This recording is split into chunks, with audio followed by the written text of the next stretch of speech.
उद्धव साहेबाचे मंत्री झालो होतो. त्याचं पुरं निदानच चुकीचं निघालंय. त्यांनी सांगितलं भाजपचे मंत्री व्हा आणि पुन्हा मला भेटायला या, असं बोलले ते पण आडीमध्ये. आम्ही काही कसं आहे तो अपघात आहे. ऍक्सिडेंटली आम्ही तिथे गेलो म्हणजे मला माहितही नाही तिथं खरात आहे म्हणून.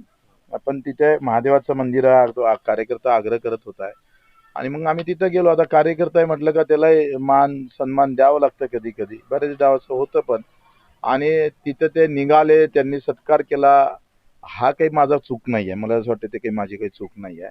पण त्याला टार्गेट करून आम्हाला बदनाम करण्याचं काम भाजपची जी टीम आहे ते व्यवस्थित काम करतंय. त्यांना हे दाखवा लागेल मोदी साहेबाचे फोटो वेळ आली तर.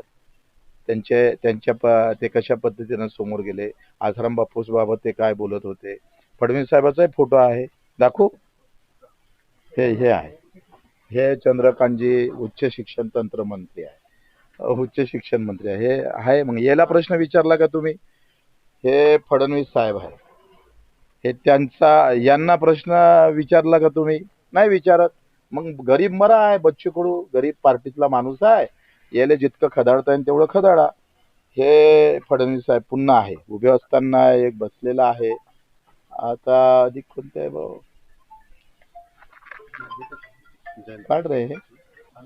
आणि हे आहे शाह साहेब, अमित शाह साहेब. इतक्या दुरून आले ते भेटाले.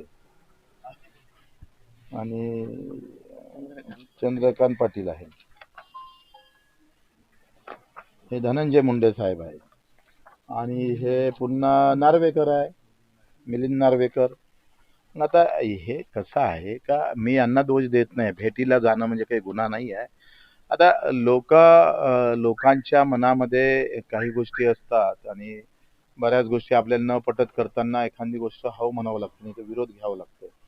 तर असं जर पाहिलं ना तर मला वाटतं हे तर खरं तर एकदाची चाळणी होणं गरजेचं आहे सगळ्या धर्मातली.